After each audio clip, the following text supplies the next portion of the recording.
এক যুগের অপেক্ষা শেষে আজ পাবনার রূপপুর পারমাণবিক বিদ্যুৎ কেন্দ্রের প্রথম ইউনিটে লোডিং হতে যাচ্ছে জ্বালানি। সেখানকার পরিস্থিতি জানাতে যোগ দিচ্ছেন সহকর্মী পলাশ হোসেন। যুক্ত হচ্ছে পলাশ, ইউরেনিয়াম লোডিং এর বিষয়ে কি তথ্য রয়েছে আপনার কাছে জানাবেন।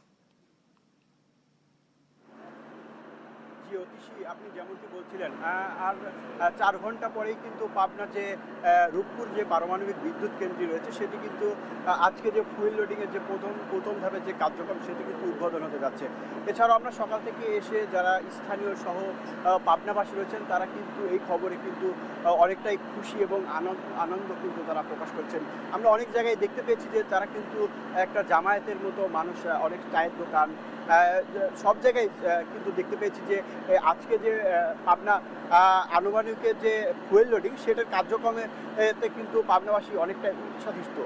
আমি যদি আপনাদেরকে জানিয়ে রাখি যে গত গত কয়েকদিন ধরে এই যে নির্মাণের যে ব্যয় হয়েছে, নির্মাণ শুরু হয়েছে 2017 সালে। আনুমানিক ব্যয় হয়েছে 12 থেকে 13 বিলিয়ন ডলার। এছাড়াও আমরা যদি আর একটু পিছনে ফিরে যাই তাহলে এই পারমাণবিক প্রকল্প এলাকা ছিল একসময় ঝড়ো জঙ্গল এবং পুরনো সব মিল কারখানা। পারমাণবিক প্রকল্প শুরু থেকেই উন্নয়নের ছোঁয়া লেগে আজ মিনি রাশিয়ায় পরিণত হয়েছে কিন্তু পুরো এলাকাটি। তো আজকে দুপুর 2টা থেকে এখানে যে আজকে উদ্বোধন যে কর্মসূচি সেটি কিন্তু আজকে কিন্তু চালু করা হবে। তো সব মিলিয়ে এই ছিল আমার কাছে পাবনা থেকে সর্বশেষ অতসী।